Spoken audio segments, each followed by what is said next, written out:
കപ്പക്കിഴങ്ങിന്റെ ചില ഗുണങ്ങളും അത് കഴിക്കുമ്പോൾ നാം ശ്രദ്ധിക്കേണ്ട ചില കാര്യങ്ങളും. കപ്പക്കിഴങ്ങ്, മരിച്ചീനി, കൊള്ളിക്കിഴങ്ങ് ഇങ്ങനെ പല പേരിൽ അറിയപ്പെടുന്ന മലയാളികളുടെ ഈ പ്രിയപ്പെട്ട വിഭവം യഥാർത്ഥത്തിൽ സൗത്ത് അമേരിക്കൻ വംശജനാണ് എന്ന് പലർക്കും അറിയില്ല. ചെറിയ ചിലവിൽ രുചിയേറിയതും പോഷകഗുണമുള്ളതുമായ ഭക്ഷണമാകാനുള്ള കഴിവുകൊണ്ടാണ് കപ്പക്കിഴങ്ങ് നമുക്ക് ഇത്രയേറെ പ്രിയപ്പെട്ടതാകുന്നത്. നമ്മുടെ ഭക്ഷണക്രമത്തിൽ കപ്പക്കിഴങ്ങ് ഉൾപ്പെടുത്തണം എന്നാണ് എത്നിക് ഹെൽത്ത് കോഡ് നിങ്ങളോട് സജസ്റ്റ് ചെയ്യുന്നത്. ഇതിന്റെ പ്രധാന ഗുണങ്ങൾ എന്തൊക്കെയെന്ന് നോക്കാം. ഏറ്റവും കൂടുതൽ കാർബോഹൈഡ്രേറ്റും പ്രോട്ടീനും കാൽഷ്യവും നിറഞ്ഞ ഭക്ഷണമാണിത്. രോഗപ്രതിരോധ ശേഷി വർദ്ധിപ്പിക്കുന്നു, ഹൃദ്രോഗത്തെ ചെറുക്കുന്നു, കോശങ്ങളിലെ DNA കേടുപാടുകൾ പരിഹരിക്കുന്നതിലൂടെ പ്രായാധിക്യം ചെറുക്കുന്നു, ക്യാൻസറിനെ തടയുന്നു. ആഴ്ചയിൽ ഒരിക്കലെങ്കിലും ഇത് കഴിച്ചാൽ യുവത്വത്തെ തിരിച്ചു കൊണ്ടുവരും എന്ന് സൗത്ത് ചൈനയിലെ യൂണിവേഴ്സിറ്റി ഓഫ് ടെക്നോളജി തെളിയിച്ചിട്ടുണ്ട്. ഇതിൽ ധാരാളം പൊട്ടാസ്യം അടങ്ങിയിട്ടുള്ളതുകൊണ്ട് രക്തസമ്മർദ്ദം കുറയ്ക്കും, വൃക്കകൾക്ക് അത്യുത്തമം, ഓർമ്മശേഷി വർദ്ധിപ്പിക്കും, അൽഷിമേഴ്സ് രോഗത്തെ ചെറുക്കും. ഇതിൽ ധാരാളം കാൽഷ്യം അടങ്ങിയിട്ടുള്ളതുകൊണ്ട് എല്ല് തേയ്മാനം, ബലക്കുറവ് എന്നിവയ്ക്ക് വളരെ ഫലപ്രദമാണ്. കപ്പ കഴിച്ചാൽ പ്രമേഹ രോഗം കൂടുമെന്ന വിശ്വാസം പൊതുവെ മലയാളികൾക്കുണ്ട്. എന്നാൽ അറിയുക, ധാരാളം ഫൈബർ അടങ്ങിയിട്ടുള്ളതിനാൽ ഇത് പ്രമേഹ രോഗികൾക്ക് കഴിക്കാവുന്ന ഭക്ഷണമാണ്.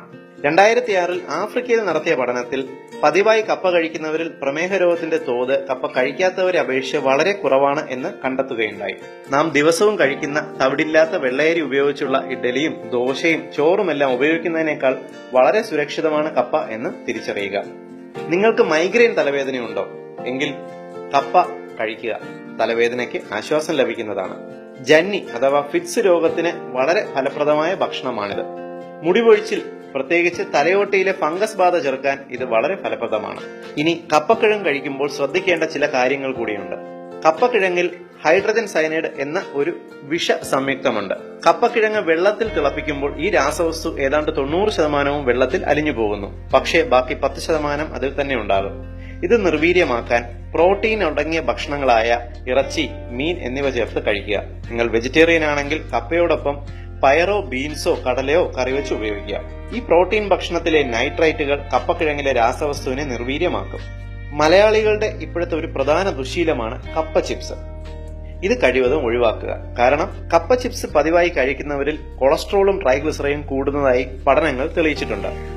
ഏറ്റവും ഉപകാരപ്രദമായ ഹെൽത്ത് ഇൻഫർമേഷൻസ് നിങ്ങൾക്ക് വേണ്ടി അവതരിപ്പിക്കുന്നത് ethnichealthcode.com.